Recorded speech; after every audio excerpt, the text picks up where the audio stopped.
It's 1991. I'm born, just like everyone else, kicking and screaming in an unremarkable hospital to a regular family. You know the type, upper middle class, 2.5 kids, that whole spiel. There was crying, there was laughter, everyone was celebrating the birth of a new child, full of potential to grow up, play sports, have girlfriends, go to a good school, become a doctor, or a lawyer, start a family, make the family proud. Mom! Dad! I could not believe you read my email. I was all the way in China teaching English and you called me to ask me who this friend of mine really was and why was he sending me emails saying that he loved me. I could not believe you invaded my privacy. But above all, I couldn't bring myself to tell you, my conservative Chinese parents, that yes, he was my boyfriend, and we'd been dating for 2 years. It's 1999 and I'm 8. I'm on the playground. I hug my best friend, he hugs me back. It doesn't mean anything, we're just kids. At least that's what we think. 20 minutes later, I'm in the main office of my school. Tears are streaming down my face as my homeroom teacher tells me to call my parents and tell them that I was caught being intimate with another boy.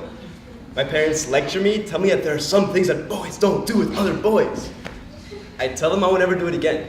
Anything to make them stop lecturing me. Living a lie was amazing. It was freeing. Morphing into who I wanted me to be allowed me to bypass what I was doomed to be. I could be the straight man that everyone wanted me to be, that I wanted to be. I wanted to hide, but I couldn't. I owed you and myself the truth. So I told you. Mom, Dad, I'm gay. Living a lie was awful. I was bound to an untrue self. I was, in reality, always gay, but had to be, in actuality, always straight. For sexual activity, I was limited to undesirable women and, occasionally, a wandering glance in the locker room after swim practice. To a peer of mine, I was who I was. To myself, I was who I most certainly was not. It's 2005 and I'm a freshman in high school. Spring break at the beach with some friends. It's late at night, so the girls have gone to their rooms and us guys to ours. Guy talk starts. Yo, who's the prettiest girl here? Who's got a crush on whom? Who's the easiest? Who's the sluttiest? Who's a prude? Who's got the nicest pair of tits? I don't join in. I'm trying not to focus on my best friend. The same best friend I hugged on the playground 6 years ago, lying shirtless next to me. He's so close, we're almost touching. My heart's beating so hard that I'm afraid that everyone in the room can hear it. His girlfriend's sleeping 2 rooms over. Fuck. The life of a closeted homosexual had a distinct taste. It was sugary and spiced. It was bold and pungent. By the age of 15, already 2 years after being burdened with homosexual tendencies, I needed a fuel to sustain my heterosexual fairy tale. That fuel was kept in a 60-ounce cylindrical glass bottle. Its contents were dyed a brilliant gold, the color of sweet victory. Rum was my bridge. I used it to morph from gay to straight. A drink enabled me to be a native in a land to which I was foreign. Mom, you told me that if I continued to be gay, you wouldn't care if I lived or died. Blaming yourself for my condition, you sobbed into the phone. I asked you, isn't having a son that's going to become a good, responsible doctor what's important? Isn't that the son that you hope to raise? You told me that you would rather have a drug addict, straight son than a gay doctor son. Everything I strive to be, everything I learned from you, disqualified in an instant. It's 2008, and I just finished my junior year in high school. Midsummer, scorching hot. Midnight, and my best friend is sleeping over. The same best friend I've had for 15 years. He's shirtless again.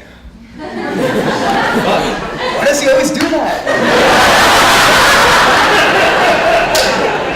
We drank a mini bottle or two of vodka that we managed to sneak from the parents. The alcohol, the heat, his chest. I reach my breaking point. I tell him I don't like girls. I tell him I leave out the fact that I've had a crush on him for almost as long as I've known him. I'm crying by the time I'm finished. It's by far the hardest thing I think I've ever done. All I want for him to do is to smile, to tell me that I'll always be his best friend. I want him to hug me, pat me on the back, shit, something, at least. But he doesn't. He stares. He just stares. Every second that goes by without him saying a word is like a kick in the chest. Then he starts shaking his head. He stands, he pulls his shirt back on. I swear no one's put on a fucking shirt as fast as he did that day. He doesn't stop shaking his head. He grabs his things, his car keys, and turns to leave. I want to make him stay. Tell him I was just kidding. Pass it all off as a big joke. But he can't. It's out there now. And it always will be. I watch him walk towards the doorway. He stops, turns around, looks at me, and he spits.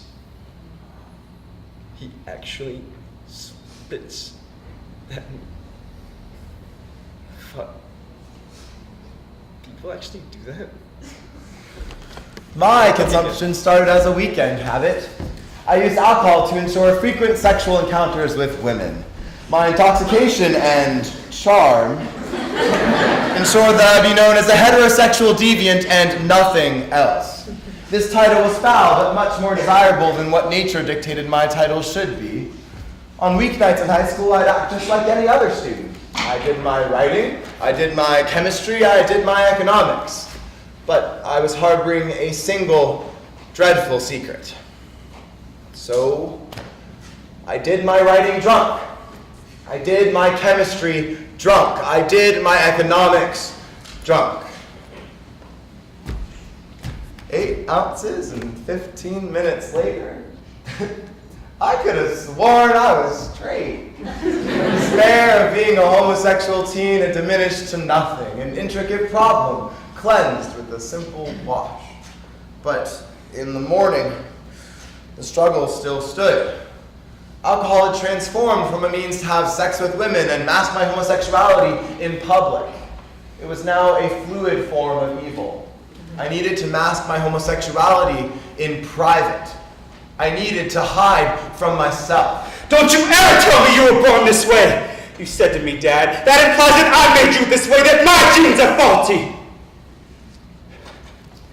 You left me with no words, Dad.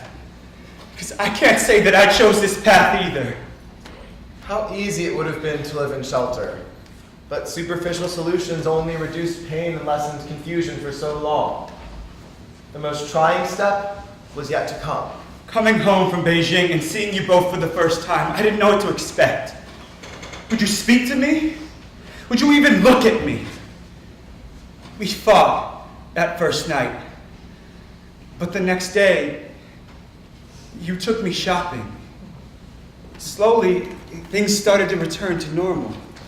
It's 2009, fall, college, a new place, a new me, a clean slate. At least that's what I think it'll be. I tell myself that I'm done being in the closet, pretending that there's a part of me that just doesn't exist. And yet, I get to Duke and, well, I don't tell anyone. I find myself wanting to tell someone who I know won't judge me, someone who will see me as just me. But every time I'm almost there, I can't. It gets stuck in my throat. And before you know it, 2009 is gone. Perhaps I was lucky. In 4 years, I changed. I was like a caterpillar in a cocoon. The walls of my cocoon were durable. Stainless steel walls 5 meters thick felt easier to breach than the crackling edges. But I was rustling, growing, moving, discovering. Mom, Dad, you've shown me that the ties of family are stronger than I could have ever imagined. You could have stopped paying for my tuition, thrown me out of your house, but you didn't. You still cared.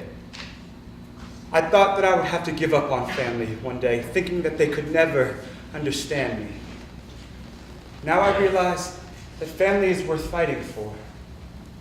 Eventually, there was no more hiding. I had to come out, to come back into my habitat. A caterpillar will only stay in its cocoon until it cannot withstand the pressure any longer. It's 2011. I'm a Duke sophomore and I'm still in the closet. I've had enough. I can't take it anymore. I have to tell someone or I'm gonna explode. I'm terrified of what my family might say, what they might do. So I'm gonna do it here. Here it comes. Deep breath.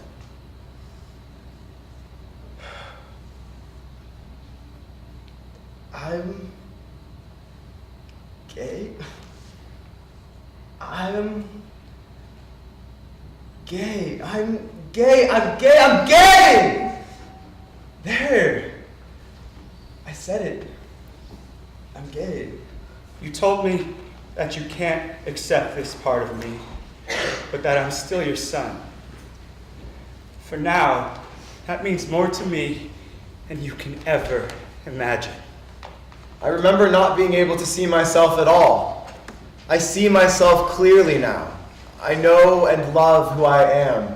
I am a flutter with stupid, stupendous happiness. Fuck.